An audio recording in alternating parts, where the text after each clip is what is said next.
નમસ્કાર વિદ્યાર્થી મિત્રો, વર્લ્ડ ઇનબોક્સ એકેડેમીના આ ડિજિટલ પ્લેટફોર્મ પર આપ સૌનું હાર્દિક સ્વાગત છે. મિત્રો, તાજેતરમાં વર્ગ 1, 2 અને ACFની પ્રાથમિક પરીક્ષાઓના પરિણામો જાહેર થયા છે તથા એ પરીક્ષાઓમાં પાસ થયેલ ઉમેદવારોને ખૂબ ખૂબ અભિનંદન. મિત્રો, આ પ્રાથમિક પરીક્ષાઓના પરિણામના આધારે જ ટૂંકના ભવિષ્યમાં આ મુખ્ય પરીક્ષાઓ પણ યોજાવાની છે. તો આ મુખ્ય પરીક્ષાને ધ્યાને રાખી અને વર્લ્ડ ઇનબોક્સ એકેડેમી દ્વારા એક GPSC મેઇન્સ સંવાદ નામની એક મુખ્ય પરીક્ષાને ઉપયોગી થઈ પડે એવા વિષયો પર ચર્ચા કરવાનો આ સેશનનો ઉદ્દેશ છે. તથા આ સિરીઝ અંતર્ગત આ સેશન મારફતે આજે આપણે એક મહત્વપૂર્ણ આંતરરાષ્ટ્રીય સંસ્થા વિશે પૂરતી માહિતી મેળવવા જઈ રહ્યા છીએ. આ ઉપરાંત આ પ્રશ્નને લઈ અને GS2 કે નિબંધમાં જો આ સંસ્થા પૂછાય તો કઈ રીતે એમાં જરૂરી કન્ટેન્ટ ઉમેરવું અને વધુ માર્ક મેળવવા તેના પર યોગ્ય ચર્ચા કરવા જઈ રહ્યા છીએ. મિત્રો, આજે મહત્વપૂર્ણ જે આંતરરાષ્ટ્રીય સંગઠન વિશે આપણે ચર્ચા કરવાના છીએ, આ સંસ્થાનું નામ છે નાટો, એટલે કે નોર્થ એટલાન્ટિક ટ્રીટી ઓર્ગેનાઇઝેશન.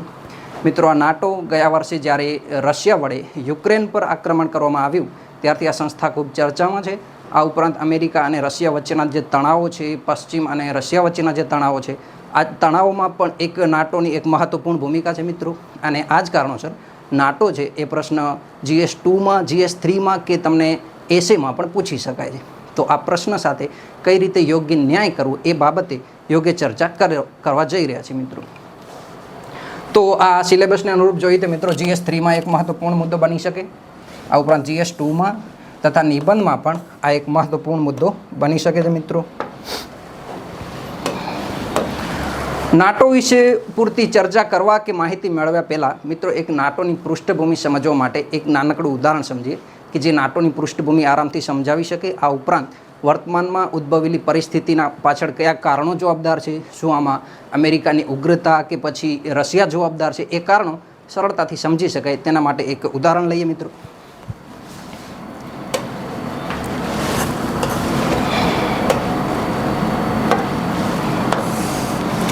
ધારો કે મિત્રો આ કોઈ એક ગામ છે અને આ ગ્રામ અંતર્ગત એક ગ્રામ પંચાયતની ચૂંટણી યોજાવા જઈ રહેલી છે.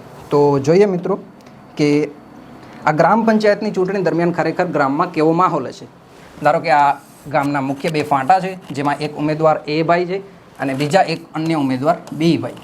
આ બંને ઉમેદવારો વચ્ચે એક પ્રતિસ્પર્ધાનો ભાવ રહેલો છે. આ ઉપરાંત આ ઇલેક્શન જીતવા માટે આ A અને B મહત્તમ પ્રયાસો કરશે કે જે ગ્રામજનો છે કે જે વોટરો છે એ તેમની સાથે જોડાય. આ A સાથે જોડાયેલા છે, આ B સાથે જોડાયેલા છે. એ ભાઈનો મહત્તમ પ્રયાસ હશે કે જે ગામના વધુમાં વધુ વોટર અને લોકો જે છે એ A સાથે જોડાય અને એનું સંગઠન મજબૂત બનાવે.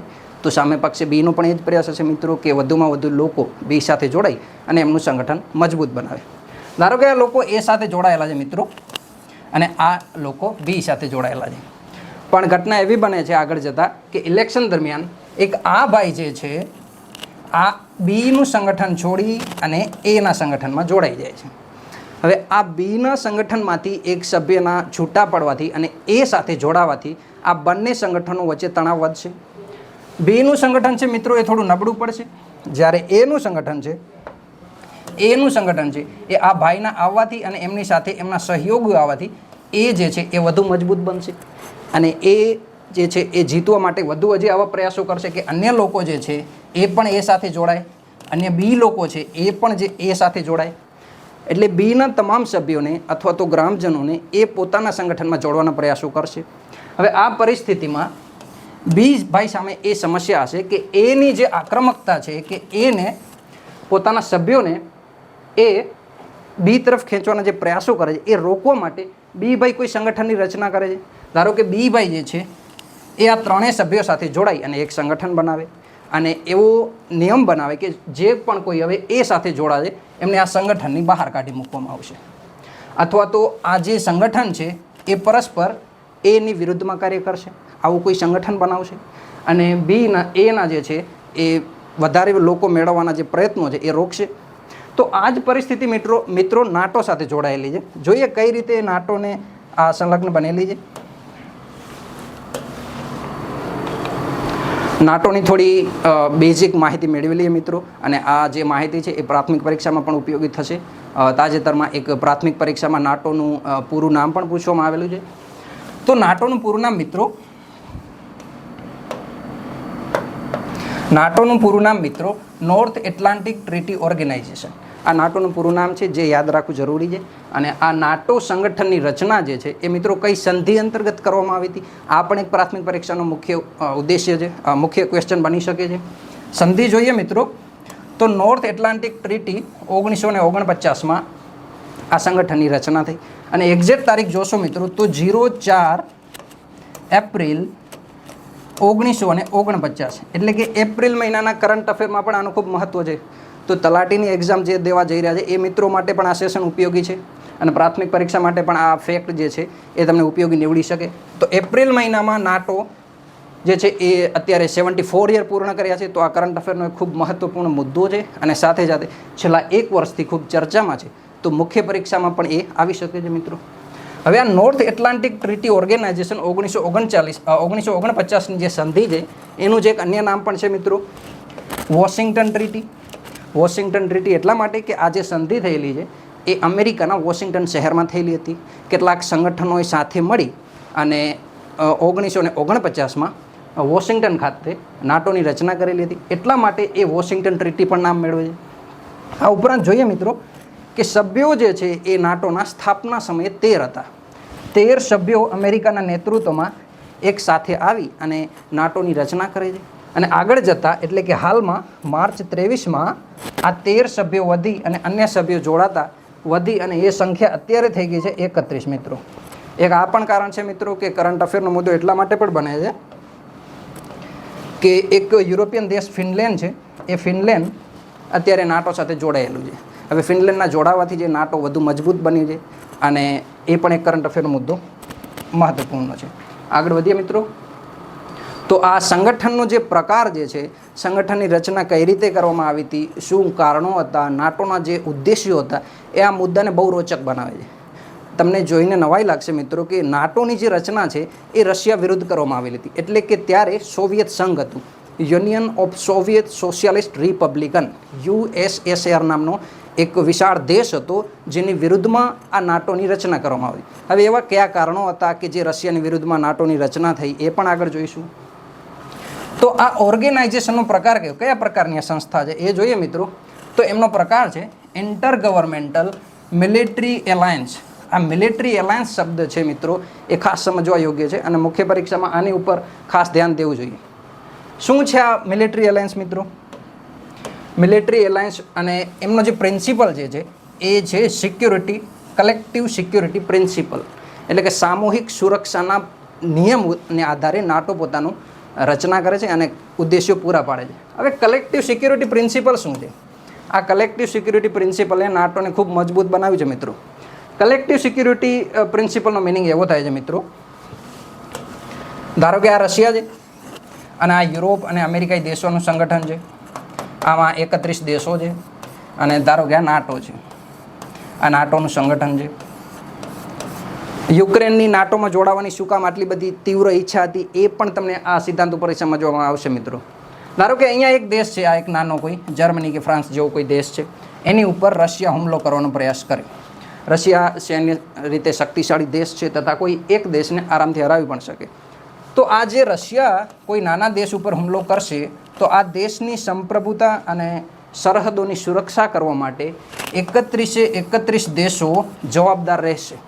31 દેશો પોતાની સેના અને જે સૈન્ય સામગ્રી હશે એ આ દેશના બચાવમાં જોડશે. એટલે કે 31 દેશો સાથે મળી અને રશિયાનો પ્રતિકાર કરશે, રશિયા વિરુદ્ધ પ્રતિક્રિયા આપશે.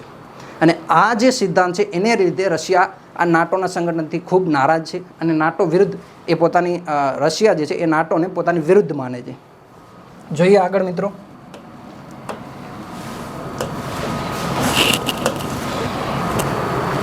વોશિંગ્ટન ટ્રીટી મિત્રો, આ તારીખ ખાસ યાદ રાખજો, કરંટ અફેર માટે પણ પ્રાથમિક પરીક્ષામાં ઉપયોગી થઈ નીવડે. આગળ વધીએ મિત્રો. ઓકે, આ જે વર્લ્ડ મેપ છે એ તમને સારી રીતે સમજાવે છે કે શું કારણો હતા, કયા કારણોસર નાટોની રચના થયેલી, એ બહુ આમાં સરળતાથી સમજી શકશો. જો મિત્રો, આ ઉત્તર અમેરિકાઈ ખંડ છે જેમાં અમેરિકા અને કેનેડા જેવા દેશો છે.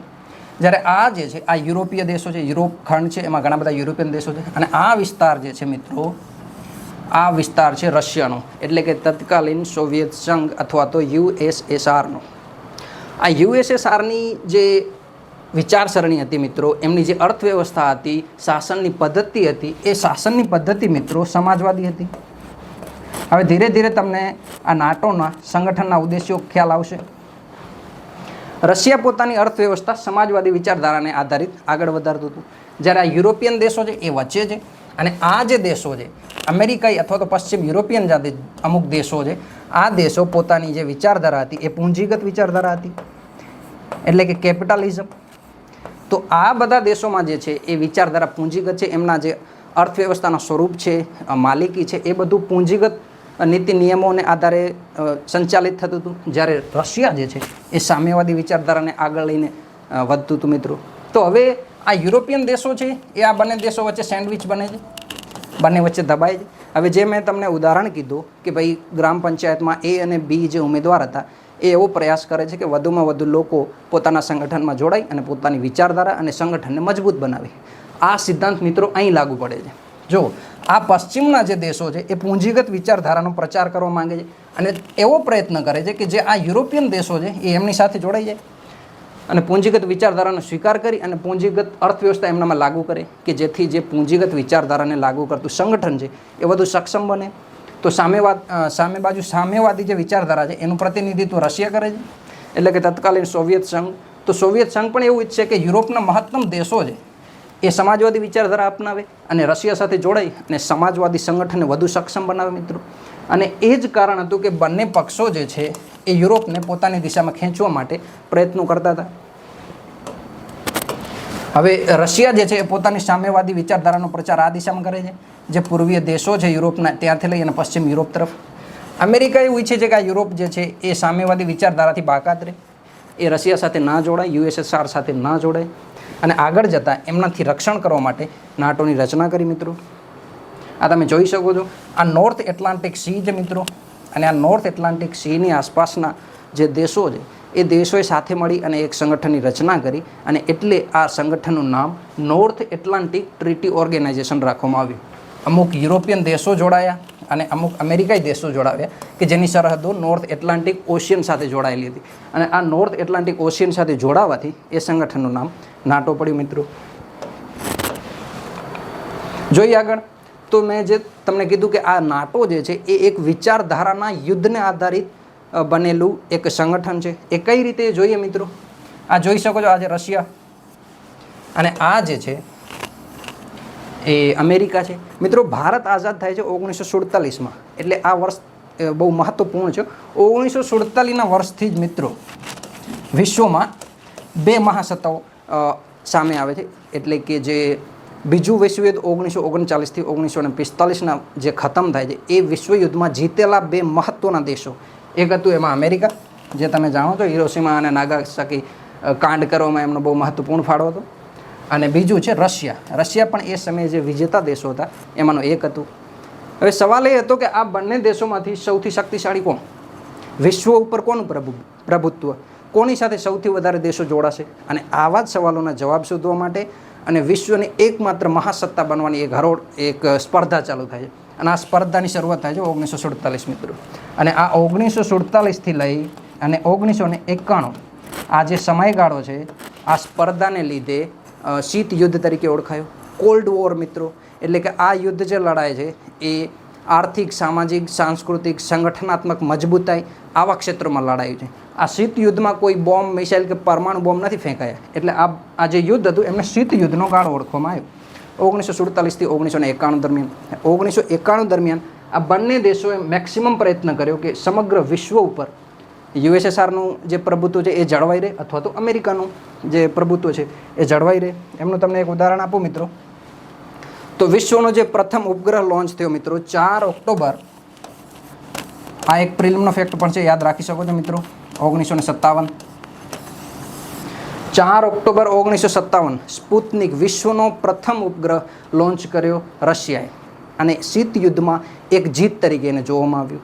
તો 1958માં જ અમેરિકાએ પણ પ્રથમ ઉપગ્રહ લોન્ચ કર્યું એને કાઉન્ટર કરવા માટે. એટલે કે જે અવકાશ ક્ષેત્ર હતું, સ્પેસ ક્ષેત્ર હતું, એક શીત યુદ્ધનો એક ભાગ બન્યું. અને આવા અનેક બીજા પણ કિસ્સાઓ છે, એવા અનેક ક્ષેત્રો પણ જે છે એ શીત યુદ્ધ દરમિયાન પોતાના રમતના મેદાન બન્યા રશિયા અને અમેરિકા માટે. તમે જોઈ શકો છો આ દેશો છે રશિયાનું જે પ્રતિકાર કરવા માટે જોડાયેલા હતા એ અમેરિકા સાથે નાટોનું સંગઠન થયું, રચના થઈ ત્યારે આટલા દેશો એટલે કે પશ્ચિમ યુરોપિયના જે દેશો છે મિત્રો એ અમેરિકા સાથે જોડાયેલા હતા 1949માં જ્યારે નાટોનું સંગઠન થયું. સંસ્થાપિત સભ્યો જે 13 હતા એ 13 દેશોમાં અહીંના સભ્યો હતા. પશ્ચિમ યુરોપીય જે દેશો છે એ જ અમેરિકા સાથે જોડાયેલા હતા. પણ ધીરે ધીરે આ સંગઠનને વધુ શક્તિશાળી બનાવવા માટે અને રશિયાનો પ્રતિકાર કરવા માટે આ અમેરિકાએ યુરોપમાં તમે જોઈ શકો છો ધીરે ધીરે નાટોનું જે પ્રસરણ હતું એ પૂર્વ દિશામાં આગળ વધાર્યું કે જેથી કરી અને નાટો એ રશિયા વિરુદ્ધ વધુ શક્તિશાળી બને. અને આ એક કારણ પણ છે મિત્રો યુક્રેન ઉપર યુદ્ધ કરવા માટેનું. ડિટેલમાં જોઈએ થોડું તો નાટોનો ઉદ્ભવ જે મેં તમને કીધું મિત્રો કે એનો ઉદ્દેશ્ય એક ફિક્સ હતો. જે ઉત્તર એટલાન્ટિક દેશો હતા, જે પશ્ચિમ યુરોપીય દેશો છે અને ઉત્તર અમેરિકા ખંડના જે દેશો છે એમની અખંડિતતા એટલે કે એમની સ્વતંત્રતા, દેશોની સરહદોનું રક્ષણ કરવાનો જે ઉદ્દેશ્ય હતો એ નાટોનું ઓફિશિયલ ઉદ્દેશ્ય હતો. પરંતુ વાસ્તવિક કારણ મિત્રો તમે જાણો છો, વાસ્તવિક કારણ કંઈક બીજું જ હતું. એટલે કે સોવિયત સંઘ, USSRની જે સામ્યવાદી વિચારધારા હતી, સમાજવાદી વિચારધારા હતી એને રોકવાનો અને આ ઉપરાંત યુરોપ ઉપર જે સોવિયત સંઘનો પ્રભાવ પડતો હતો, યુરોપ સોવિયત સંઘ તરફ આકર્ષાય અને એની સાથે જોડાતું હતું. અમુક દેશો જે છે એ સામ્યવાદી વિચારધારા અપનાવવા માટે આગળ આવ્યા હતા. તો આવા બીજા દેશો જે છે એ સમાજવાદી વિચારધારા ન જોડાય એટલા માટે પણ આ નાટોનું એક રચના કરવાનો ઉદ્દેશ હતો. અને શીત યુદ્ધમાં નાટો ખૂબ પ્રાસંગિક રહ્યું છે મિત્રો. યુએસએનો છે એ યુરોપને સહયોગ પ્રાપ્ત કરવાનો ઉદ્દેશ પણ હતો મિત્રો. વધીએ આગળ. ઓકે, 1991 મિત્રો, આ વર્ષ જે છે ને 1991 એ ઐતિહાસિક પૃષ્ઠભૂમિમાં એક સુવર્ણ વર્ષ તરીકે યાદ રાખવામાં આવે છે. ભારત માટે પણ છે. 1991માં ભારતે LPGના જે સુધારા અપનાવે છે એ તો છે જ, પણ વૈશ્વિક ઇતિહાસ અને ગ્લોબલ ઓર્ડરમાં 1991ના વર્ષને ખૂબ મહત્વપૂર્ણ સ્થાન પ્રાપ્ત થયું છે. કઈ ઘટના હતી જેને 1991ને આટલી બધી મહત્વપૂર્ણ સ્થિતિ પ્રદાન કરીએ જોઈએ? તો સોવિયત સંઘ હતું મિત્રો, કે જે શીત યુદ્ધમાં એક કન્ટેન્ડર હતું, એક ઉમેદવાર હતું. શીત યુદ્ધ જે છે અમેરિકા અને સોવિયત સંઘ વચ્ચે એક પ્રતિસ્પર્ધા હતી. આ સોવિયત સંઘ 1991માં અમેરિકાથી હારે છે. એટલે કે 1991માં રશિયા જે છે એ હારી અને અમેરિકા વિજેતા બને છે. અને આ જે સોવિયત સંઘ હતો એનું વિઘટન થઈ જાય છે. તમે જોઈ શકો છો મિત્રો, આટલો વિશાળ દેશ જે હતો, આ વિશાળ દેશનું સંગઠન જે છે એ તૂટે છે. એમાંથી અમુક દેશો સામ્યવાદી વિચારધારાથી દૂર જાય છે અને રશિયા નબળું પડે છે. આ વર્ષ છે 1991નો, ખાસ નોટ કરજો મિત્રો.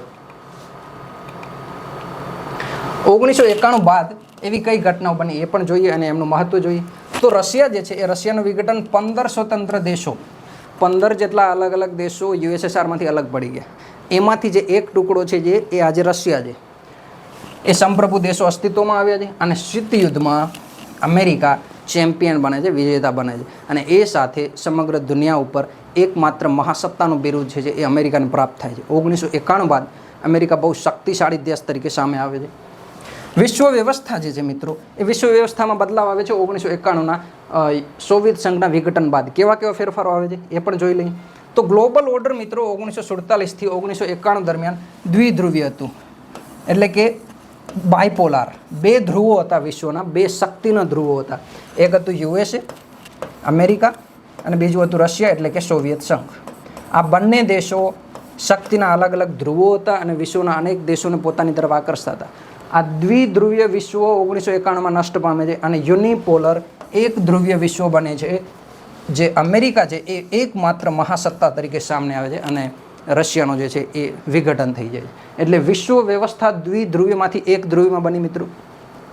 અને ત્યારબાદ નાટો જે છે એ નાટોનું સંગઠન અપ્રાસંગિક બન્યું. કારણ કે નાટોનો જે મુખ્ય ઉદ્દેશ હતો એ રશિયા અને અમેરિકા વચ્ચેના યુદ્ધમાં રશિયાની જે સામ્યવાદી વિચારધારા હતી એ રોકવાનું તથા રશિયાની થોડી આક્રમકવાદી જે નીતિઓ હતી, એટલે કે જે સ્વતંત્ર દેશો પર આક્રમણ કરતું હતું, અમુક દેશોને પોતાના ભેળવવાના પ્રયાસ કરતું હતું. જેવી રીતે આજે ચીન છે, ચીનના સરહદ વિવાદ તમે જોઈ શકો છો. એ પ્રકારના સરહદ વિવાદ તત્કાલીન વિશ્વમાં રશિયાના હતા.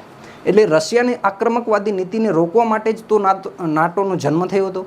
પણ જ્યારે રશિયાનું વિઘટન થાય ત્યારબાદ નાટોનું કોઈ ખાસ મહત્વ નથી, એમનું પ્રાસંગિક નથી. એટલે કે નાટોની જરૂર 1991 બાદ એટલી બધી નથી જે વિશ્વ સમક્ષ શીત યુદ્ધમાં હતી. 1991 બાદ નાટોની કોઈ ખાસ જરૂર નથી. પણ જોઈએ આગળની ઘટનાઓ કેવી બને છે. અમેરિકાની નૈતિક ફરજ કહી શકાય મિત્રો કે નાટોની જે રચના થઈ હતી એ રશિયાને સામ્યવાદી વિચારધારા રોકવા માટે થયેલી હતી. તો રશિયાના વિઘટન બાદ અને અમેરિકાની જીત બાદ આ નાટોનું વિસ્તરણ કરે. નાટોના જે ઉદ્દેશ્યો હતા, કલેક્ટિવ સિક્યોરિટીના જે સિદ્ધાંતો હતા એ ખત્મ કરે અને રશિયા સાથે જે દુશ્મની હતી એ ખત્મ કરે.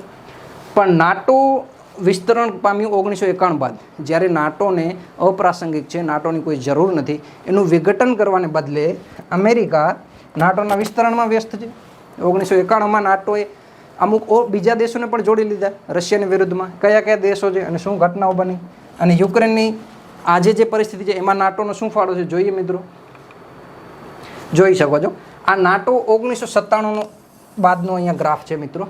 1997 સુધી નાટો અહીંયા સુધી હતું, એટલે કે પશ્ચિમ યુરોપીયના દેશો અને અમેરિકા સાથે જોડાયેલા જે અમુક સહયોગીઓ હતા એનો અહીંયા સુધીનો વિસ્તાર થયેલો છે નાટોનો. પણ 1997 બાદ જોઈએ મિત્રો તો આ રશિયા છે, આ રશિયન સરહદ છે.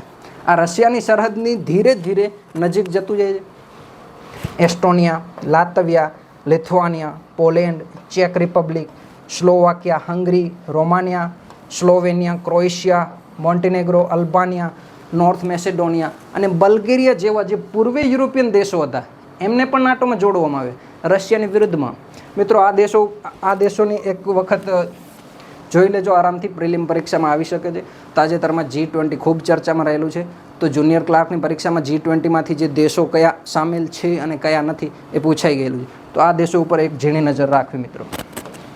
તો તમે જોઈ શકો છો નાટોની બિનજરૂરી વિસ્તરણ રશિયા તરફ આગળ વધ્યું 1997 બાદ. હવે રશિયા યુક્રેન સંકટ જોઈએ મિત્રો કે રશિયા યુક્રેન સંકટની પૃષ્ઠભૂમિ શું છે અને રશિયા યુક્રેનથી આટલું બધું નારાજ કઈ રીતે થયું કે એને 24મી ફેબ્રુઆરી 2022ના સેના વડે હુમલો કર્યો. તો એવી કઈ કઈ પરિસ્થિતિઓ રશિયા અને યુક્રેન વચ્ચે ઉદ્ભવી એ જોઈએ. તો રશિયા જે છે એ મિત્રો 1991માં જ્યારે વિઘટન પામે છે 15 અલગ અલગ દેશોમાં, તો એ 15 અલગ અલગ દેશોના જે ટુકડાઓ હતા એમાંથી જ એક ટુકડો છે યુક્રેન મિત્રો. એટલે તમે સમજી શકો છો કે યુક્રેન ભૂતકાળમાં અસ્તિત્વમાં જ ન હતું. 1991માં આ દેશ અસ્તિત્વમાં આવ્યો છે અને જોડાયેલો હતો રશિયા સાથે, એટલે કે સામ્યવાદી નીતિ એમણે અપનાવેલી હતી. અને આ ઉપરાંત 1991 સુધી રશિયા સાથે જોડાયેલો હોવાથી ઘણી બધી રણનીતિક બાબતો અને જે રશિયાની વિચારધારા છે એને ખૂબ સારી રીતે જાણે છે. એટલે રશિયા ક્યારેય નહીં ઈચ્છે કે યુક્રેન છે એ પશ્ચિમના ગુટમાં જોડાય, કારણ કે એક દિવસ પોતાના પરિવારનો જ સભ્ય હોય અને એ અમુક સમય પછી કોઈ અન્ય વ્યક્તિ સાથે જોડાય તો પરિવારમાં વિખવાદ ઊભો થાય. એ ઘટના અહીંયા જોવા મળી.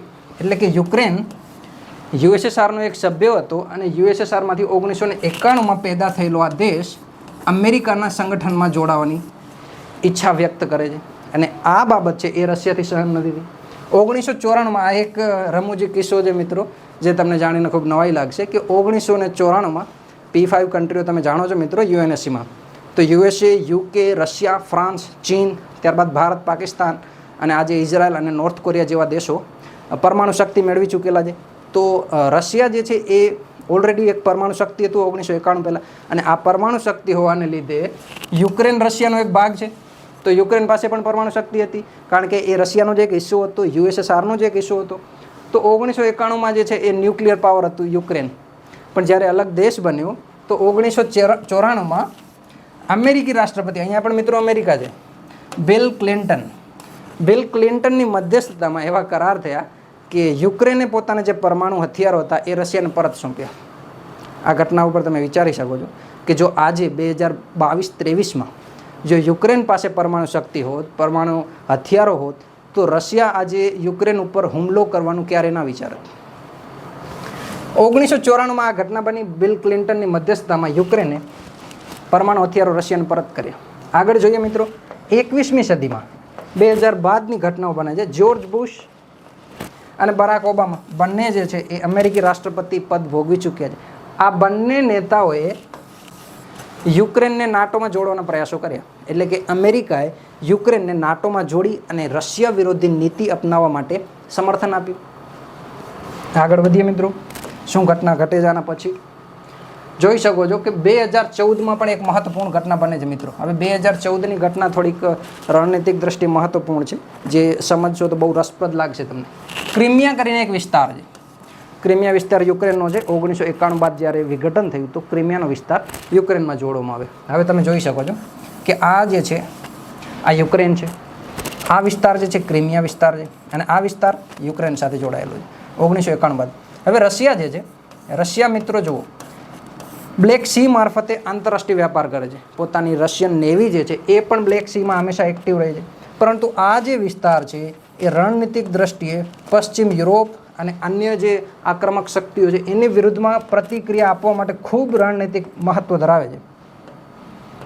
આ જોઈ શકો છો, આ વિસ્તાર રણનીતિક મહત્વ ખૂબ ધરાવે છે. એટલા માટે 2014માં રશિયાએ આ ક્રિમિયા વિસ્તાર જે છે એ યુક્રેન પાસેથી ઝડપી લીધું અને સમગ્ર જે બ્લેક સી છે આ કાળા સમુદ્ર ઉપર પોતાનો પ્રભુત્વ શરૂ કર્યું. અને આગળ જતાં આ ક્રિમિયા વિસ્તારે રશિયા અને યુક્રેન ઉપરાંત પશ્ચિમના દેશો અને રશિયા સાથે પણ વિવાદ વધાર્યો છે. અને તમને જાણ હશે એ વસ્તુની કે G8 હતું, અત્યારે જે G7 છે એ G7 પહેલાં G8 હતું. રશિયાનો ઉમેરો હતો, એટલે કે G7 કન્ટ્રીઓ પ્લસ રશિયા આટલું મળી અને G8ની રચના કરતા હતા. પરંતુ જ્યારે ક્રિમિયા ઉપર 2014માં રશિયાએ આક્રમણ કરી અને એનું પ્રભુત્વ હાથમાં લીધું, ત્યારબાદ રશિયાને G8માંથી નાબૂદ કરી અને આજે જે સંગઠન છે એ G7 તમારી સમક્ષ આવ્યું, એની રચના થયેલી છે. આ પણ એક એંગલ ધ્યાનમાં રાખવાનો છે મિત્રો. આગળ જોઈએ, 2021માં એવી કઈ પરિસ્થિતિઓ જન્મી કે જેથી કરીને રશિયા અને યુક્રેન વચ્ચે તણાવ ખૂબ વધ્યા. જોઈએ તો યુક્રેનને નાટોમાં જોડવાની પ્રક્રિયા અમેરિકાએ વધુ તેજ કરી અને એવો ભય તોડાવવા લાગ્યો કે કદાચ યુક્રેન જે છે એ નાટોમાં જોડાઈ શકે. હવે રશિયાને મિત્રો યોગ્ય વાત છે કે એ ડર હશે હંમેશા કે જો યુક્રેન નાટો સાથે જોડાય તો નાટોનો વિસ્તાર રશિયાની સરહદ સુધી આવી જાય. અને જો ક્યારે પણ ભવિષ્યમાં યુક્રેન અને રશિયા વચ્ચે સરહદ વિવાદ થાય તો નાટોની ભૂમિકા એમાં અગત્યની બને. એટલે કે યુક્રેન ઉપરના જે સરહદ વિવાદ છે એ રશિયાને નાટો સામે લડવા મજબૂર કરે. અને એ જ કારણ હતું કે આ યુક્રેન સંપૂર્ણ રીતે નાટોમાં જોડાઈ જાય એ ડરે રશિયાને આક્રમણ કરવાની પ્રેરણા આપી. અને આ તારીખ ખાસ યાદ રાખજો મિત્રો. જો સામાન્ય રીતે મુખ્ય પરીક્ષામાં તમે પ્રશ્નોના જવાબ લખશો તો અમુક તથ્યો લખવાથી તમને એ ક્વેશ્ચનનો ઇમ્પોર્ટન્સ વધારે આવશે, એ ક્વેશ્ચનનો આઉટલુક બહુ મસ્ત બનશે. તમે આ તારીખનો ઉલ્લેખ જરૂર કરજો ક્યારે મુખ્ય પરીક્ષામાં આંતરરાષ્ટ્રીય સંબંધો, નાટો કે ભારતના હિતો પર કોઈ ચર્ચા કરતા હોય તો આ તારીખ ખાસ યાદ રાખજો મિત્ર. વર્તમાન વિશ્વમાં 24 ફેબ્રુઆરી 2022 ખૂબ મહત્ત્વનો દિવસ છે. આના પછીની ઘણી બધી જે આંતરરાષ્ટ્રીય ગતિવિધિઓ છે, પાવર ડાયનેમિક્સ છે, એ બદલાય છે. તો આ તારીખ ખાસ યાદ રાખવી. રશિયા યુક્રેન ઉપર આક્રમણ કરે આ તારીખે 24 ફેબ્રુઆરી 2022. હવે આજે રશિયા અને યુક્રેન વચ્ચે યુદ્ધ થયા મિત્રો, એના ઘણા બધા જે અસરો છે વિશ્વ ઉપર પડેલી છે. અને ઘણા બધા દૂર સુધીના દેશો, આંતરરાષ્ટ્રીય દ્વિપક્ષી સંબંધો ઉપર આ રશિયા યુક્રેન યુદ્ધની અસર થયેલી છે. કયા કયા ફિલ્ડમાં કેવી કેવી અસરો પડી, આ મુદ્દો ખૂબ મહત્ત્વપૂર્ણ છે મુદ્દો. અને એસે કે GS2માં આ સીધો પ્રશ્ન તમને આવી શકે છે મિત્રો કે ભારત ઉપર જે રશિયા યુક્રેન યુદ્ધની છે એવી કેવી અસરો છે, વિશ્વ ઉપર કેવી અસરો પડેલી છે. તો એ અસરો જાણવા માટે આ ચર્ચા ખૂબ મહત્ત્વપૂર્ણ છે. કયા કયા પ્રકારની અસરો પડી છે એ આગળ વધીએ મિત્રો. વૈશ્વિક ઘઉં નિર્યાત એટલે કે સમગ્ર વિશ્વમાં જેટલી પણ ઘઉં નિર્યાત કરવામાં આવે છે એમાંથી 55%, વિશ્વ અગર 100 કિલોની માંગ કરે છે, સમગ્ર વિશ્વમાં ઘઉં જો 100 કિલો નિર્યાત કે આયાત કરવામાં આવે છે તો એમાંથી 55 કિલો માત્ર રશિયા અને યુક્રેન બંને મળીને નિર્યાત કરે છે.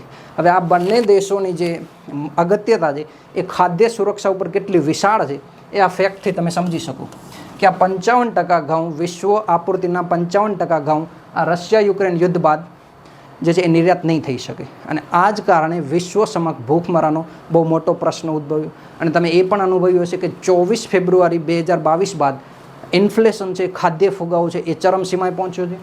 તો આ 55% આ એક મુદ્દો ફેક્ટ તમે જરૂર ઉમેરજો કે મુખ્ય પરીક્ષામાં લખો છો. તો આગળ જતાં કેવી ઘટનાઓ બને. યુક્રેન મિત્રો બ્રેડ બાસ્કેટ ઓફ યુરોપની ઉપાધિ આપવામાં આવે છે. આ એક ખાસ ફેક્ટ યાદ રાખજો. પ્રાથમિક પરીક્ષામાં પણ આ પૂછી શકાય મિત્રો કે યુક્રેનને બ્રેડ બાસ્કેટ ઓફ યુરોપ તરીકે ઓળખવામાં આવે છે. હવે બ્રેડ બાસ્કેટ ઓફ યુરોપ તરીકે ઉપાધિ મળવાની યુક્રેનની એક ખાસ કન્ડિશન છે. એવા કયા કારણો છે જોઈએ તો એક સ્ટેપી આબોહવા છે મિત્રો. જિયોગ્રાફીનો એક મુદ્દો છે, ખૂબ મહત્ત્વપૂર્ણ મુદ્દો છે, આ સમજવો જરૂરી છે. સ્ટેપી આબોહવા એટલે મિત્રો એવી આબોહવા કે જે પ્રદેશમાં મોટા વૃક્ષો કે ઝાડો બહુ ન્યૂનતમ અથવા તો ન બરાબર હોય, જોવા ના મળતા હોય, અને બહુ વિશાળ માત્રામાં ઘાસિયા મેદાનો જોવા મળતા હોય. આ તમે જોઈ શકો છો, આ પ્રકારના વિશાળ વિશાળ ઘાસના મેદાનો જોવા મળતા હોય, પણ કોઈ મોટા વૃક્ષો કે ઝાડ પાન ત્યાં ન હોય. તમે જોઈ શકો છો ભૂમધ્ય સાગર છે, આ ભૂમધ્ય સાગર છે મિત્રો. આ ભૂમધ્ય સાગરની ઉત્તરમાં એટલે કે તુર્કી છે, યુરોપના અમુક દેશોમાં આ સ્ટેપી આબોહવા ખૂબ મોટા પ્રમાણમાં જોવા મળે છે. ત્યાં આવા સ્ટેપીના જે ગ્રાઉન્ડ છે એ બહુ મોટા વિસ્તારમાં છે, અને યુક્રેન જે છે એમાં બહુ વિશાળ માત્રામાં સ્ટેપી આબોહવા જોવા મળે છે. સ્ટેપી આબોહવાના ઘાસના ખૂબ વિશાળ મેદાનો જોવા મળે છે. આ સ્ટેપી આબોહવા કેમ અગત્યની છે મિત્રો, નાટો સાથે જોઈએ તો આ સ્ટેપી આબોહવા છે યુક્રેનની, એ ઘઉંના ઉત્પાદનમાં ખૂબ મહત્વપૂર્ણ છે મિત્રો. ઘઉંનું ઉત્પાદન સ્ટેપી આબોહવાને ખૂબ અનુકૂળ આવે છે, એટલે આ ઘઉંનું ઉત્પાદન યુક્રેનમાં મબલક પ્રમાણમાં થાય છે. અને આ જ કારણ છે કે યુરોપને બ્રેડ બાસ્કેટ ઓફ યુરોપ તરીકે ઓળખવામાં, યુક્રેનને બ્રેડ બાસ્કેટ ઓફ યુરોપ તરીકે ઓળખવામાં આવે છે, કારણ કે ઘઉંનું ઉત્પાદન સૌથી વધારે થાય છે યુરોપમાં, યુક્રેનમાં. તો આ સ્ટેપી આબોહવા મિત્રો સમજી લેજો, જિયોગ્રાફીનો એંગલ છે, પણ આ યુક્રેન યુદ્ધ સાથે જોડાયેલો છે. આગળ વધીએ મિત્રો. ઓકે, રશિયા યુક્રેન યુદ્ધની વિશ્વ ઉપર બીજી કઈ કઈ અસરો મુખ્ય રીતે, તો તમે જાણ્યું કે 55% જે ઘઉં છે એનું નિર્યાત માટે રશિયા અને યુક્રેન સંયુક્ત રીતે જવાબદાર છે. તો આ 55% ઘઉંની નિર્યાત રોકાવાથી વિશ્વમાં એક તો ખાદ્ય ફુગાવો, એટલે કે CPI-માંથી એક આધાર છે આ ખાદ્ય ફુગાવો મિત્રો, ધ્યાન રાખજો. કન્ઝ્યુમર પ્રાઇસ ઇન્ડેક્સના આધારે ભારતમાં ફુગાવો માપવામાં આવે છે, અન્ય દેશોમાં પણ વિવિધ પદ્ધતિઓ છે. એમાં ખાદ્ય ફુગાવો, જે ખાદ્યાન્ન વસ્તુ છે, ખાદ્ય ચીજો છે, એનો ફાળો ખૂબ વધારે હોય છે, અને એ જ વધારાને લીધે ખાદ્ય ફુગાવો ચરમસીમાએ પહોંચે છે. આ ઉપરાંત ભૂખમરામાં ખૂબ વધારો થાય છે. આનું એક ઉદાહરણ આપેલું છે મિત્રો, 32થી વધુ દેશો, આફ્રિકી દેશો, યાદ રાખજો મિત્રો, આ બ્લેક સી છે જેની પશ્ચિમ ઉત્તરમાં યુરોપ છે, અહીંયા રશિયા છે, આ બંને દેશો મળી અને ઘઉંનું નિર્યાત બ્લેક સી મારફતે અને ભૂમધ્ય સાગર મારફતે આફ્રિકામાં કરતા હતા. આફ્રિકા ખંડ જે છે એ પોતાની ખાદ્ય સુરક્ષા માટે ખૂબ ભારે પ્રમાણમાં આ બંને દેશો ઉપર આધારિત હતો, નિર્ભર હતો. તો આ ખાદ્ય ફુગાવો તો વધ્યો, પણ સાથે સાથે 32 દેશો છે એ પોતાની ખાદ્ય સુરક્ષા પણ ન જાળવી શક્યા, કારણ કે રશિયા યુક્રેને ઘઉંની નિર્યાત છે એ રોકી દીધી. આ ઉપરાંત આ બ્લેક સી ઉપર મિત્રો રશિયન નેવીનું નિયંત્રણ છે હાલમાં. તો આ બ્લેક સી મારફતે કોઈ પણ જાતનો આંતરરાષ્ટ્રીય વ્યાપાર અત્યારે શક્ય નથી. તો ઘઉંની નિર્યાત આફ્રિકા સુધી નહીં પહોંચે. તો આ જે 32 દેશો છે, અને આ પણ વિકાસશીલ અને અતિ અલ્પ વિકસિત દેશો છે, આ ગરીબ દેશો છે, આ આફ્રિકી દેશો પોતાની ખાદ્ય સુરક્ષા જાળવવા માટે સક્ષમ નથી. હવે રશિયા ઉપર બીજા પણ કેવા પ્રતિબંધો લાદેલા છે. અમેરિકા અને IMF, વર્લ્ડ બેંક જેવી અમુક બેન્કો છે, એણે દ્વિપક્ષીય સંબંધો તોડ્યા છે રશિયા સાથે. આ ઉપરાંત એક મહત્ત્વની પ્રણાલી સ્વિફ્ટ મિત્રો, સ્વિફ્ટનું ફૂલ ફોર્મ ACFમાં આઈ થિંક પૂછાઈ ગયેલું છે. તો સ્વિફ્ટ પ્રણાલીમાંથી રશિયા બહાર થઈ છે. રશિયા ઉપર ખૂબ મોટા પ્રમાણમાં આર્થિક પ્રતિબંધો લગાવેલા છે. તો એ આર્થિક પ્રતિબંધોને લીધે દ્વિપક્ષીય વ્યાપાર છે એ સ્ટોપ થાય છે, અને એ દ્વિપક્ષીય વ્યાપાર સ્ટોપ થવાથી પણ આ ફુગાવો ખૂબ વધશે. કાળા સમુદ્ર ઉપર રશિયન નેવીનું નિયંત્રણ છે મિત્રો. આગળ વધીએ. ઓકે, રશિયા યુક્રેન યુદ્ધની અન્ય કેવી કેવી અસરો થઈ છે એ જોઈએ. તો રશિયા ઉપર આર્થિક પ્રતિબંધો લગાડેલા છે. ઘણા દેશો જે છે એ પોતાની ઉર્જા સુરક્ષા, ખાદ્ય સુરક્ષા માટે રશિયા ઉપર નિર્ભર હતા. એ દેશોએ આ આર્થિક પ્રતિબંધોના લીધે નુકસાન વેઠવવાનું છે. વૈશ્વિક આપૂર્તિ શૃંખલા, વિશ્વમાં જે એકબીજા દેશો આયાત નિર્યાત વડે જોડાયેલા છે એ પોતાની જરૂરિયાતો પૂરી કરે છે. એ વૈશ્વિક આપૂર્તિ શૃંખલામાં પણ હસ્તક્ષેપ મોટો ઉત્પન્ન થવાનો છે. અને ખૂબ મહત્વપૂર્ણ ફેક્ટ છે મિત્રો. આ ફેક્ટ તમે મુખ્ય પરીક્ષામાં જરૂર વાપરજો, અથવા તો ક્યાંય પણ આંતરરાષ્ટ્રીય સંબંધો ઉપર રશિયા યુક્રેનની અસર લખવા જઈ રહ્યા હો ત્યારે આ મુદ્દો જરૂર ઉમેરજો. જોઈએ, દુનિયામાં રશિયા સૌથી મોટો ગેસ ઉત્પાદક દેશ છે મિત્રો. જે કુદરતી ગેસ છે એનો સૌથી મોટો ઉત્પાદક દેશ છે રશિયા. અને આ ગેસની ક્યાં ક્યાં ઉપયોગ થાય છે એ પણ જોઈએ. આ ઉપરાંત કાચા તેલ એટલે કે ક્રૂડ ઓઇલમાં વિશ્વમાં બીજા નંબરનો સૌથી મોટો ઉત્પાદક દેશ છે રશિયા. હવે કુદરતી ગેસ અને ક્રૂડ ઓઇલ આજના જમાનામાં મુખ્ય જરૂરિયાતોમાંના એક છે, અને આ બંનેની આપૂર્તિ જ્યારે રોકાય છે ત્યારે પણ વિશ્વ સમક્ષ અનેક સમસ્યાઓ ઉદ્ભવવાની છે. આર્થિક મંદીને મિત્રો પ્રોત્સાહન મળશે આનાથી. આ ઉપરાંત સ્વિફ્ટ મિત્રો, મેં જે તમને કીધું કે આ સ્વિફ્ટ છે એનું હેન્ડલિંગ પશ્ચિમના દેશોના હાથમાં છે. IMF, વર્લ્ડ બેંક અને અમેરિકા જેવી મોટા મોટા દેશોનું પણ એમની ઉપર પ્રતિબંધ હોય છે. આંતરરાષ્ટ્રીય ચૂકવણી પ્રણાલી છે મિત્રો. આંતરરાષ્ટ્રીય જે દ્વિપક્ષીય વ્યાપાર થતા હોય એમાં જે ચૂકવણી કરવાની હોય એ આ સ્વિફ્ટ પ્રણાલી મારફત થાય છે. આ સ્વિફ્ટનું ફૂલ ફોર્મ એકવાર મિત્રો યાદ રાખી લેજો. પ્રાથમિક પરીક્ષામાં પૂછાઈ ચૂકે છે. મુખ્ય પરીક્ષામાં તમે લખી શકો છો ચોક્કસ. Society for world wide interbank financial telecommunication. 2-3 વાર લખશો એટલે આરામથી યાદ રહી જશે. તો આ સ્વિફ્ટનું ફૂલ ફોર્મ ખાસ યાદ રાખવાનું છે મિત્રો. આગળ જોઈએ કેવા કેવા આની વૈશ્વિક અસરો અન્ય પડી છે. મિત્રો જે કુદરતી ગેસ છે એ ખાદ્યાન્ન ઉત્પાદન હોય કે ખાદ્ય માટે જરૂરી ખાતર હોય, આ બધામાં કુદરતી ગેસ ખૂબ મહત્વપૂર્ણ ઘટક છે અને એના વગર કોઈ પણ દેશ પોતાની ખાદ્ય સુરક્ષા આજકાલ જાળવી શકે એમ નથી. તો એના માટે રશિયા જે છે એ યુરોપ સાથે એક નોર્ડ સ્ટ્રીમ 2.0 આ ગેસ પાઇપલાઇન છે મિત્રો. નોર્ડ સ્ટ્રીમ 2.0 આ ગેસ પાઇપલાઇન વડે રશિયા જે યુરોપ છે એને ગેસ આપૂર્તિ કરતો હતો અને પોતાની જરૂરિયાત, ધારો કે પૂરા યુરોપની જરૂર છે 100 ગીગાવોટ, આટલી ઉર્જાની જરૂર છે, તો આમાંથી 40 ગીગાવોટ એટલે કે કુલ ઉર્જા જરૂરિયાતના 40% ઉર્જા માટે સંપૂર્ણ યુરોપ એ રશિયા ઉપર નિર્ભર છે. હવે તમે આ નૈતિક દુવિધા જોઈ શકો છો યુરોપની. નાટો સાથે જોડાયેલું છે, પશ્ચિમનો એલાય છે, સહયોગી છે, પણ જવાનું છે રશિયાની વિરુદ્ધમાં. અને આ 40% ઉર્જા સુરક્ષા માટે જે પૂર્ણ યુરોપ છે એ રશિયા ઉપર નિર્ભર છે. અને રશિયાએ આ વાતનો ખૂબ મહત્વપૂર્ણ ફાયદો ઉઠાવે છે. એટલે કે જે ગેસ આપૂર્તિ છે એ ગેસ આપૂર્તિ રોકવાની ધમકી આપેલી છે મિત્રો. તમે વિચારી શકો છો આ ગેસ આપૂર્તિ રોકતા યુરોપની હાલત કેટલી ખરાબ થઈ શકે, યુરોપ જે છે એ પોતાની ઉર્જા સુરક્ષા કેટલી ખરાબ રીતે પ્રભાવિત થઈ શકે એ તમે સમજી શકો છો. કે સમગ્ર યુરોપની 40% ઉર્જા રશિયાના હાથમાંથી. રશિયા જ્યારે ઈચ્છે ત્યારે આ ઉર્જા રોકી શકે છે, આ ગેસ સપ્લાય રોકી શકે છે અને ઉર્જા સુરક્ષા માટે એક ખતરો બને છે મિત્રો આ યુદ્ધ. આગળ જોઈએ તો સંરક્ષણવાદ એટલે કે એકબીજા દેશોના જે આયાત નિર્યાતના સંબંધો છે એમાં છૂટછાટ આપવામાં આવે છે, કસ્ટમ ડ્યુટી ઘટાડવામાં આવે છે અને અમુક દેશો સાથેનો વ્યાપાર ધીરે ધીરે વધારવામાં આવે છે. અને એ વસ્તુને વિરુદ્ધમાં કાર્ય કરે છે સંરક્ષણવાદ. અન્ય દેશોની જે વસ્તુઓ આ દેશમાં આવે છે એના ઉપર વધારે કસ્ટમ ડ્યુટી લગાવે, એ દેશની વસ્તુઓ બી દેશમાં જાય તો બી દેશ પણ એવી જ પ્રતિક્રિયા આપે. આવા બનાવો રશિયા યુક્રેન યુદ્ધ બાદ ખૂબ વધ્યા છે. એટલે કે સંરક્ષણવાદને પ્રોત્સાહન મળ્યું છે. આ બધી અસરો મિત્રો તમે મુખ્ય પરીક્ષામાં આરામથી લખી શકો છો. 1-2 મુદ્દાઓમાં જરૂર આનો ઉલ્લેખ કરી શકો. આગળ વધીએ મિત્રો. ઓકે, પર્યાવરણ પર હાલમાં સૌથી મોટો કોઈ મુદ્દો હોય મિત્રો તો એ છે ક્લાઇમેટ ચેન્જ. અને આ ક્લાઇમેટ ચેન્જ પણ રશિયા યુક્રેન યુદ્ધથી અલગ નથી. એના ઉપર પણ ખૂબ મોટા પ્રમાણમાં અસર થઈ. કેવી અસરો થઈ છે જોઈએ.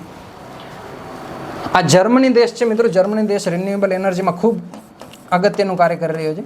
ઇલેક્ટ્રિક છે, ન્યુક્લિયર છે અને અન્ય ઉર્જાના જે સ્ત્રોતો છે એનો ખૂબ મોટા પ્રમાણમાં ઉપયોગ કરે છે. પરંતુ હવે જર્મનીએ ગેસ આપૂર્તિ રોકવાથી પોતાની ઉર્જા સુરક્ષા સુનિશ્ચિત કરવા માટે કોલસા ખનન તરફ આગળ વધ્યું છે મિત્રો. અને આ કોલસા ખનન કાર્બન ડાયોક્સાઇડનો એક પ્રમુખ સ્ત્રોત છે, તમે બધા જાણો છો. આ કોલસા ખનન જેટલા પ્રમાણમાં વધશે કાર્બન ડાયોક્સાઇડનું ઉત્સર્જન વધશે. કાર્બન ડાયોક્સાઇડનું ઉત્સર્જન વધશે, ક્લાઇમેટ ચેન્જની ઇફેક્ટ વધશે. તો પર્યાવરણ પર આ રશિયા યુક્રેન યુદ્ધની અસર છે મિત્રો. અને COP21 ખાસ યાદ રાખજો મિત્રો. કોન્ફરન્સ ઓફ પાર્ટી 21ની જે બેઠક હતી પેરિસમાં, એ પેરિસ એગ્રીમેન્ટ અંતર્ગત એવી જોગવાઈ કરવામાં આવેલી હતી કે પૂર્વ ઔદ્યોગિકરણથી જે તાપમાનમાં વધારો છે એ 21મી સદીના અંત સુધી 1.5°C સુધી રોકવામાં આવે. આનાથી વધુ નહીં તો આના ખતરા બહુ ભયાનક હોઈ શકે એવી આગાહી કરવામાં આવી હતી. તો આ લક્ષ્યાંક છે એની ઉપર આ રશિયા યુક્રેન યુદ્ધ એક મોટો પ્રભાવ પાડી શકે છે. આ લક્ષ્યાંક કદાચ વિશ્વ પાર ન પણ પાડી શકે. આગળ જોઈએ તો ભારત ઉપર આ ખૂબ મહત્વપૂર્ણ ટોપિક છે મિત્રો. વિશ્વ ઉપરની અસર આપણે જોઈએ. ભારત ઉપર રશિયા અને યુક્રેનની પ્રત્યક્ષ કેવી અસરો છે એ પણ જાણીએ.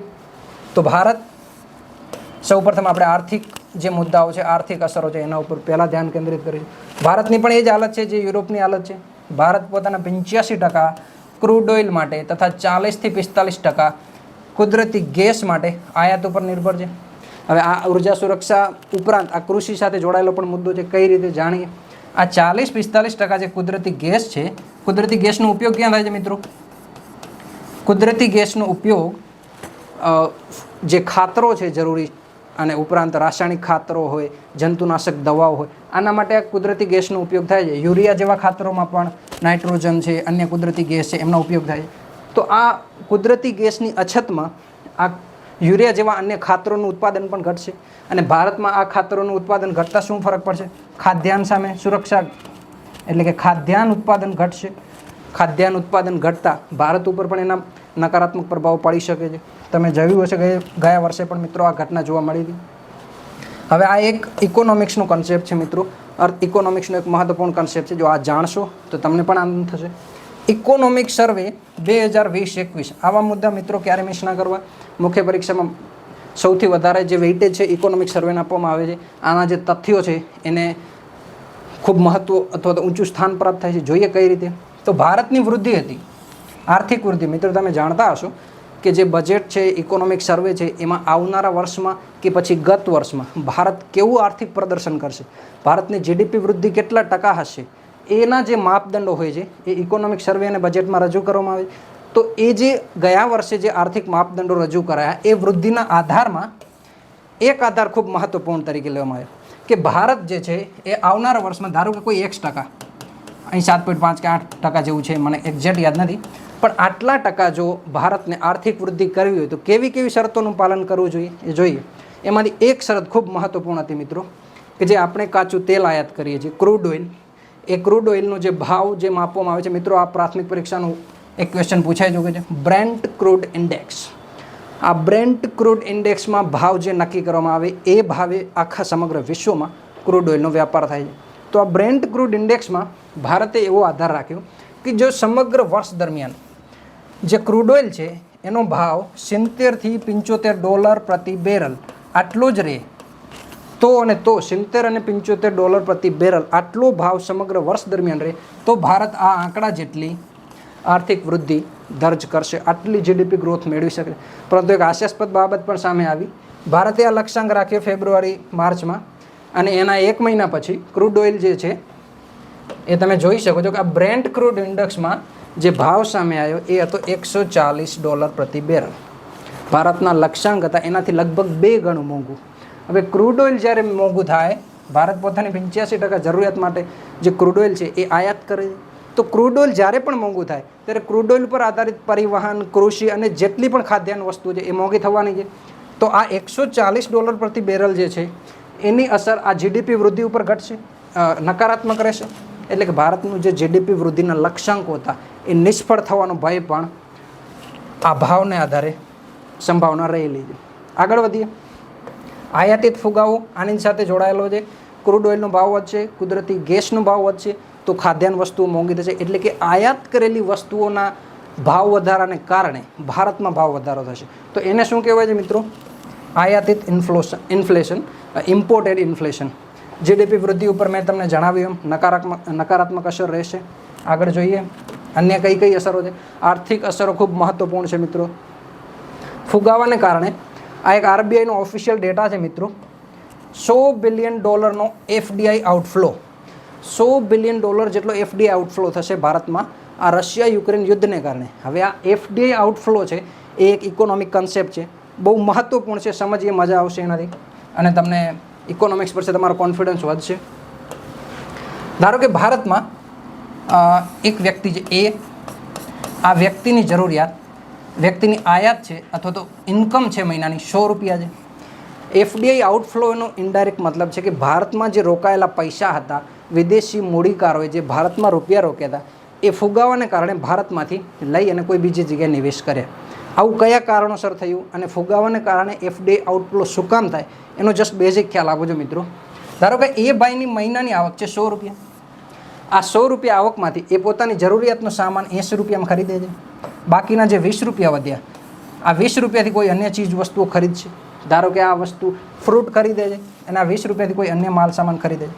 ફુગાવો થાય છે, ભાવ વધારો થાય છે અને ભાઈની જરૂર હતી 10 કિલો ફ્રૂટની મહિનાના. આ 10 કિલો ફ્રૂટ જ્યારે $80 મળતા હતા એની જગ્યાએ ધારો કે $100 થઈ ગયા ભાવ વધારાને કારણે.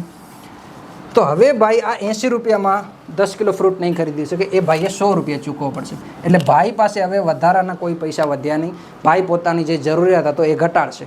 એટલે કે માર્કેટમાં જે ભાઈની માંગ હતી, માર્કેટમાંથી જે વસ્તુઓનો ડિમાન્ડ કરતો હતો એ ડિમાન્ડ ધીરે ધીરે ઘટી જશે. અને જે રોકાણકારો હોય છે એમનો મુખ્ય ઉદ્દેશ શું હોય છે? ડિમાન્ડ. ડિમાન્ડ જેટલી વધુ હશે, ભાવ વધુ હશે, એટલો જે છે રોકાણકારોને લાભ વધુ થાય. અને જો બેનિફિટ નથી તો કોઈ પણ કોર્પોરેટ કે કોઈ પણ મૂડીકાર એ ભારતમાં ક્યારે નહીં રોકે. એટલે કે લાભ એમનો મુખ્ય ઉદ્દેશ છે. લાભ ઘટતા કોઈ પણ મૂડી રોકાણ જે છે એ માર્કેટ છોડશે. તો આ ફુગાવો છે એ ફુગાવાએ ભારતમાં લાભ ઘટાડ્યો મૂડીકારોનો, જે મૂડી રોકેલી હતી વિદેશોએ એ મૂડી રોકાણકારોનો લાભ જે છે આ ઇન્ફ્લેશન ઘટાડ્યો. અને એ જ કારણ છે મિત્રો કે ભારતમાંથી $100 બિલિયન FDI, આ બહુ મોટો આંકડો છે મિત્રો, $100 બિલિયન જેટલો FDI આઉટફ્લો જોવામાં મળ્યો. એટલે કે જે રોકાણકારો હતા એ આટલી રકમ ભારતમાંથી બહાર લઈને 2021-22માં જતા રહે. તો આ આર્થિક અસર ખૂબ ભારત ઉપર નકારાત્મક પ્રભાવ છોડી શકે છે, રોજગાર ઉપર પણ. તો આ આર્થિક અસરો મિત્રો ખાસ ધ્યાન રાખજો. અને આ ડેટા જે છે આ FDI આઉટફ્લો એ RBI આપેલ છે, તો એના ઉપર કોઈ સંદેહ નહીં કરી શકાય. આરામથી તમે મુખ્ય પરીક્ષામાં આ ડેટા લખી શકો છો. આગળ વધીએ. મૌદ્રિક નીતિ મિત્રો, આ મૌદ્રિક નીતિ એટલે કે RBI રેપો, રિવર્સ રેપો ને અંતર્ગત જે પણ ભાવે લોકોને બેંકોને જે વ્યાજદરે નાણાં આપે છે અને માર્કેટમાં તરલતા સાચવે છે, એ મૌદ્રિક નીતિ છે. આ મૌદ્રિક નીતિ સખત કરવાની ફરજિયાત પણ RBI ઉપર આવ્યું. એટલે કે જે ભાવ વધારો હતો એને કંટ્રોલ કરવા માટે RBI રેપો રેટ ખૂબ વધારે છે. છેલ્લા 6 મહિનામાં તમે જોઈ શકો છો. આગળ વધીએ. કેટલીક અન્ય અસરો જોઈએ તો ખાદ્ય સુરક્ષા ભારતની કઈ રીતે જોખમમાં આવી છે. ભારત પોતાની જરૂરિયાતના 82% સૂરજમુખી તેલ, આ ઉપરાંત 60% નાઇટ્રોજન, ફોસ્ફરસ અને પોટાશ જેવા ખાતરો માટે રશિયા યુક્રેન પર નિર્ભર છે. એનો સાફ મતલબ છે કે આ 82% સૂરજમુખી તેલ આની આયાત ભારતે ક્યાંય બીજા દેશ પાસેથી કરવાની છે. આ ઉપરાંત આ નાઇટ્રોજન, ફોસ્ફરસ અને આ પોટાશ જેવા ખાતરો છે જે ખાદ્યાન્ન ઉત્પાદન વધારવામાં ખૂબ મહત્વપૂર્ણ ભૂમિકામાં છે. આ ખાતરો પણ ભારતે કોઈ બીજા દેશોથી આયાત કરવાના છે. આ આયાત રોકાવાની છે. તો ભારતની ખાદ્ય સુરક્ષા ઉપર પણ જોખમ છે આ રશિયા યુક્રેન યુદ્ધનું. આગળ વધીએ. અન્ય કઈ કઈ અસરો થયેલી છે તો આ એક ઇકોનોમિક્સનો બેઝિક કોન્સેપ્ટ છે મિત્રો, ખાસ સમજો રહ્યો. ટાર્ગેટેડ ઇન્ફ્લેશન ફ્રેમવર્ક યાદ રાખજો મિત્રો, 2016માં આ લાગુ કરવામાં આવ્યું. આ ટાર્ગેટેડ ઇન્ફ્લેશન ફ્રેમવર્કનો જે સંદર્ભ છે એ ભારતના RBIના મુખ્ય ગવર્નર ઉર્જિત પટેલની સમિતિ હતી. આ ઉર્જિત પટેલની સમિતિએ ટાર્ગેટેડ ઇન્ફ્લેશન ફ્રેમવર્ક 2016 આપ્યો. હવે આ ટાર્ગેટેડ ઇન્ફ્લેશન ફ્રેમવર્ક છે શું અને એનું શું મહત્ત્વ રહેલું છે? તો ટાર્ગેટેડ ઇન્ફ્લેશન ફ્રેમવર્ક છે એનું મહત્ત્વ એ છે મિત્રો કે ભારત પોતાની આર્થિક વૃદ્ધિ જે છે ઉચ્ચ જાળવવા માંગતું હોય, રોજગારી યોગ્ય જળવાઈ રહે, માર્કેટમાં તરલતા જળવાઈ રહે, આવા ઉદ્દેશોની જો પૂર્તિ કરવી હોય તો ભારતે પોતાનો જે ફુગાવો છે એ 2 થી 6% વચ્ચે જાળવી રાખવાનો. 2 થી 6% વચ્ચે જો ભારત સરકાર અને RBI મળીને આ ફુગાવો જાળવી રાખે તો ભારતના જે આર્થિક ઉદ્દેશો છે એ સરળતાથી પ્રાપ્ત થાય. આવું જે ફ્રેમવર્ક હતું એ ટાર્ગેટેડ ઇન્ફ્લેશન ફ્રેમવર્ક 2016માં અપનાવ્યું ભારતે. અને એનો જે પ્રથમ ફેઝ હતો એ 5 વર્ષ માટે હતો. 2016થી 21 દરમિયાન આ ટાર્ગેટેડ ઇન્ફ્લેશન ફ્રેમવર્ક લાગુ કરી. જ્યારે બીજો ફેઝ છે 2021થી 26, આ બીજા ફેઝમાં પણ લક્ષ્યાંક મિત્રો આ જ રાખવામાં આવ્યો છે કે ભારત 2 થી 6% વચ્ચે ફુગાવો જાળવી રાખશે. આગળ વધીએ. પરંતુ એ જે ટાર્ગેટ હતા એના ઉપર કેવી અસર થઈ રશિયા યુક્રેન યુદ્ધમાં? જે નવેમ્બર-ડિસેમ્બર હતો, ગયા વર્ષની વાત કરીએ, નવેમ્બર-ડિસેમ્બર ફાઇનાન્શિયલ યર 2022માં મેં તમને જણાવ્યું કે ફુગાવો ભારત સરકારે 2 થી 6% વચ્ચે જાળવી રાખવાનો છે. પરંતુ 2022માં કેવી ઘટના થઈ એ પણ જુઓ તમે. નવેમ્બર-ડિસેમ્બર માત્ર 2 મહિનાને બાદ કરવામાં આવે તો જાન્યુઆરીથી લઈ અને ઓક્ટોબર સુધીના 10 મહિનામાં ભારતમાં જે ફુગાવો છે આ રેન્જની બહાર છે, એટલે કે 6% કરતાં વધુ છે. આની નકારાત્મક અસર મિત્રો રોજગારી અને GDP વૃદ્ધિ બંને ઉપર પડી છે ભારતમાં. તો આ ફુગાવો જાળવવામાં RBIને સફળતા મળી નથી, ભારત સરકારને સફળતા મળી નથી. તમે જોઈ શકો છો 6%થી ઉપર. અને આ ઉપરાંત 2023માં પણ જાન્યુઆરી અને ફેબ્રુઆરી, આ 2 મહિના, જાન્યુઆરી અને ફેબ્રુઆરી 2023માં ફુગાવો અગેઇન 6%ની ઉપર, 6%થી વધી ગયો છે. એટલે કે આ જે લક્ષ્યાંક છે 2 થી 6%નો, આ લક્ષ્યાંકની ઉપર ગયો છે ફુગાવો જાન્યુઆરી ફેબ્રુઆરી. જો કે માર્ચમાં ઇન્ફ્લેશન છે RBI નિયંત્રણ મેળવી લીધું છે. આગળ વધીએ તો ભારત અને નાટો જોઈએ મિત્રો.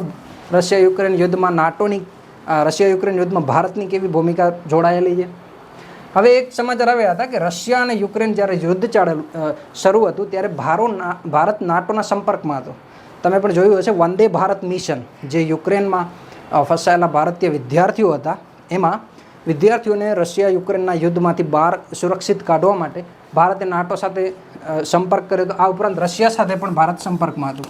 અને ખૂબ ચોંકાવનારી ઘટના માર્ચ 23માં સામે આવી છે, માફ કરજો એપ્રિલ 23માં.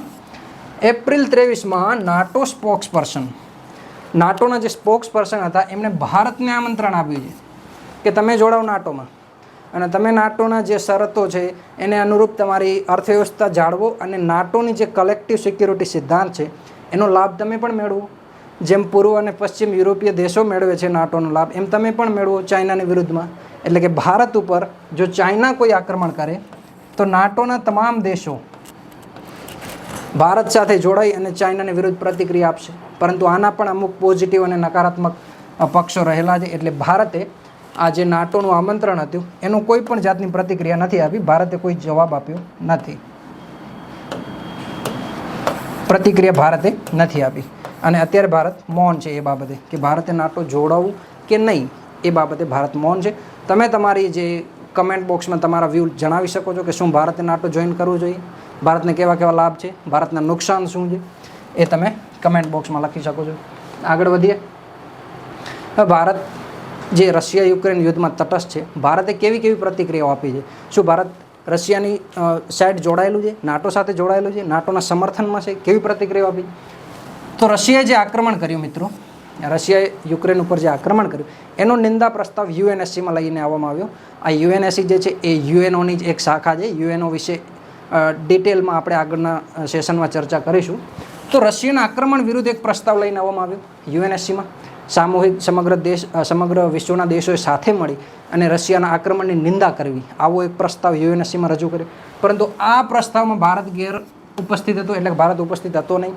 આ નિંદાથી ભારત દૂર રહેલું છે. બુચા હત્યાકાંડ એક મહત્વપૂર્ણ બાબત છે મિત્રો.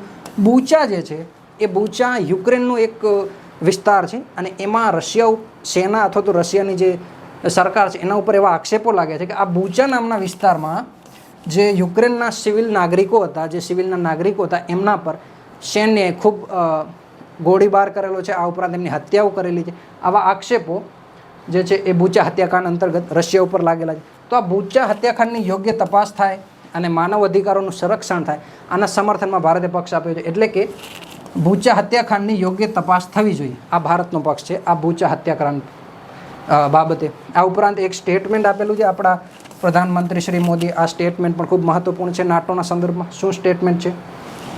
ઉઝબેકિસ્તાનના સમરકંદમાં શાંઘાઈ કોઓપરેશન ઓર્ગેનાઇઝેશનની એક બેઠક ચાલુ હતી અને એ બેઠક અંતર્ગત જ પ્રધાનમંત્રી શ્રી મોદી અને રશિયન રાષ્ટ્રપતિ વ્લાદિમીર પુતિને એક અલગ બેઠક કરેલી અને એ બેઠકમાં પ્રધાનમંત્રી મોદીએ આ નિવેદન આપ્યું હતું કે હાલનો જે સમય છે એ યુદ્ધનો નથી, this is not an era of war. આવું સ્ટેટમેન્ટ પ્રધાનમંત્રી મોદીએ નાટોના સંદર્ભમાં આપેલું. તો આ પર ધ્યાનમાં રાખવું, તમે આનો યુઝ કરી શકો છો. આગળ વધીએ મિત્રો. તો રશિયા યુક્રેનની અન્ય વિવાદ છે એના ઉપર ભારતે કેવી પ્રતિક્રિયા આપી છે, વિશ્વએ કેવી પ્રતિક્રિયા આપી છે, રશિયન પ્રતિક્રિયા પર જોઈએ. તો ભારતે આ રશિયા યુક્રેન યુદ્ધના વિવાદ અંતર્ગત કેવા કેવા લાભો મેળવ્યા છે, કયા કયા આર્થિક લાભ ભારતના પક્ષમાં રહ્યા છે એ જોઈએ. તો ગયા વર્ષે એટલે કે માર્ચ 2022થી માર્ચ 2023 તમે અગાઉ પણ જોયું કે ભારત પોતાની 85% જે કાચું તેલ છે એ વિદેશોથી આયાત કરે છે. એટલે કે ક્રૂડ ઓઇલ પર ખૂબ નિર્ભર છે ભારત આયાત ઉપર. તો માર્ચ 2023થી માફ કરજો માર્ચ 2022થી માર્ચ 2023 વચ્ચે ભારતે જે કાચા તેલની આયાત રશિયાથી જે કરવામાં આવતી હતી એ રશિયન તેલમાં 850% વધારો કરી અને ખૂબ મોટા પ્રમાણમાં આયાત શરૂ કરી. હવે આનાથી બે લાભ થયા. ભારતને જે લાભ થયો એ હતો કે બ્રેન્ટ ક્રૂડ ઇન્ડેક્સ, હમણાં આપણે થોડી વાર પહેલાં વાંચ્યું કે બ્રેન્ટ ક્રૂડ ઇન્ડેક્સમાં આંતરરાષ્ટ્રીય સ્તરે ક્રૂડ ઓઇલનો ભાવ શું રાખવામાં આવશે એ નક્કી કરવામાં આવે છે. પણ રશિયાએ ભારતને એ બ્રેન્ટ ક્રૂડ ઇન્ડેક્સ વડે નિર્ધારિત ભાવ કરતાં ઓછા ભાવે એટલે કે ડિસ્કાઉન્ટેડ રેટે ભારતને ક્રૂડ ઓઇલ આપ્યું છે, વેચ્યું છે ભારત સાથે. હવે ભારતને આ ડિસ્કાઉન્ટેડ રેટથી આર્થિક લાભો થયા છે અને રશિયાને શું લાભ થયા છે? રશિયા ઉપર આર્થિક સેન્કશનો છે. એટલે કે સમગ્ર વિશ્વમાં દ્વિપક્ષીય સંબંધો રશિયા સાથે વધુ ના કરવા અથવા તો દ્વિપક્ષીય સંબંધોમાં વધારો ના કરવો એવા સેન્કશન જોડાયેલા છે. તો આ સ્થિતિમાં રશિયાને ભારતનો સહયોગ પ્રાપ્ત થયેલો છે દ્વિપક્ષીય સંબંધોમાં, આર્થિક સંબંધોમાં. આગળ જોઈએ.